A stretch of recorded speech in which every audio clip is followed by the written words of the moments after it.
Ndagusuhuje we tugiye kubana muri aka kanya. Niba ari ubwa mbere kuri uyu murongo tuguhaye ikaze. Uze ukanda subscribe, ufungure inzogera kugira ngo utajya ucikwa n'ibyiza tubagezaho umunsi ku wundi. Nawe dusanzwe tubana turagusuhuje cyane kuko uri agaciro gakomeye cyane.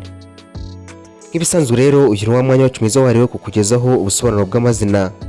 Akanya rero tugiye gusubizamo mu makunzi wacu watubajije ngo tuzamugezeho ubusobanuro bw'izina Pascaline. Muri iyi video turaza kurebera hamwe inkomoko y'iri zina, turebe ibiriranga, ubusobanuro bwaryo, ibyo Pascaline akunda, ibyo yanga, intege nke za Pascaline cyangwa se ibibi byabo. Gusa ntitwagenda tutababwiye mu rukundo uko biba byifashe. Yumva rero ni Strong Studio. Nawe tujye kubana muri iki kiganiro ndi Mizero Felix. Wahawe ikaze.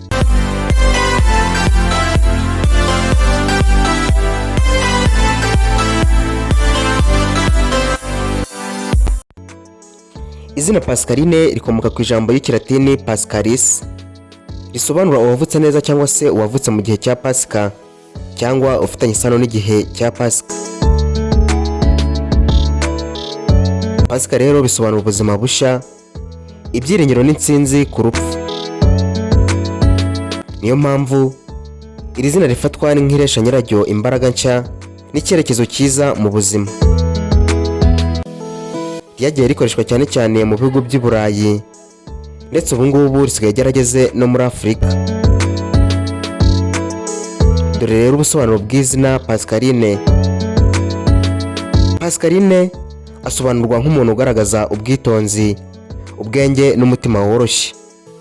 Akenshi aba ari umuntu utekereza cyane cyane mbere yo gufata icyemezo, agakunda amahoro n'umutekano.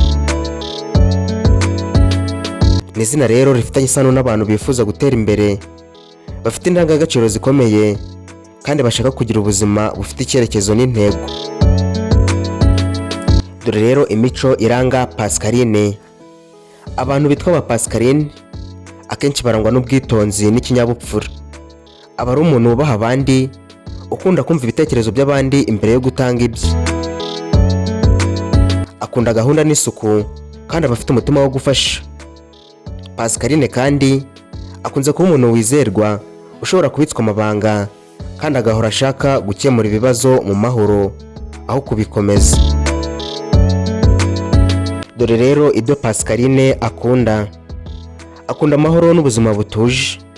Akunda kuba aho yumva atekanye, haba mu muryango, mu nshuti cyangwa mu kazi. Akunda abantu bamwubaha, bamugaragariza urukundo n'ubwizerane. Akunda kandi ibintu bitunganyijwe neza, gahunda zisobanutse n'ibikorwa bimufasha kwiyungura ubumenyi cyangwa kwiteza imbere mu buzima bwe bwa buri munsi.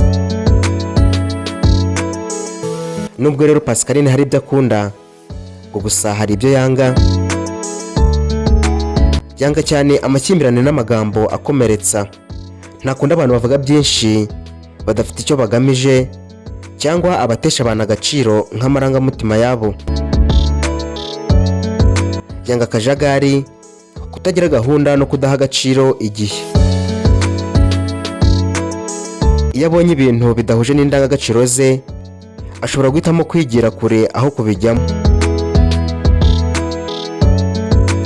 Dore rero intege nke za Pascaline cyangwa se ibibi bye. Nubwo rero Pascaline aba afite imico myiza kandi myinshi, hari n'intege nke ashobora kugira. Rimwe na rimwe ashobora kuba umuntu utekereza cyane, bigatuma atinda gufata ibyemezo. Ashobora kandi kwitinya cyangwa kuvuga ibimurimo kugira ngo atababaza abandi. Ibi rero bishobora gutuma hari amahirwe amwe amucika, cyangwa akihanganira ibintu bitamushimisha. Dore rero mu rukundo uko yitwara. Mu rukundo Pascaline aba ari umuntu wizerwa kandi ukunda by'ukuri. Iyo akunze abikorana umutima we wose. Akunda umukunzi umwubaha, umwitaho kandi umuha agaciro k'amarangamutima ye. Ntakunda gukina n'amarangamutima cyangwa umubano udafite icyerekezo. Pascaline abashaka urukundo rushingiye ku bwumvikane, ukwizerana n'igihe kirekire. Ngaha rero ngubwo ubusobanuro bw'izina Pascaline. Nawe niba ari izina wifuza ko tugusobanurira uze kutwandikira muri comment maze tuzari gusobanurira. Ni nuko dusoje, ari nako tugushimira cyane wowe twari kumwe. Nk'ibisanzwe mwari kumwe nanjye Mizero Felix. Mukomeze kugira ibihe byiza, turabakunda, naho ubutaha. Imana ibarinde. Bye.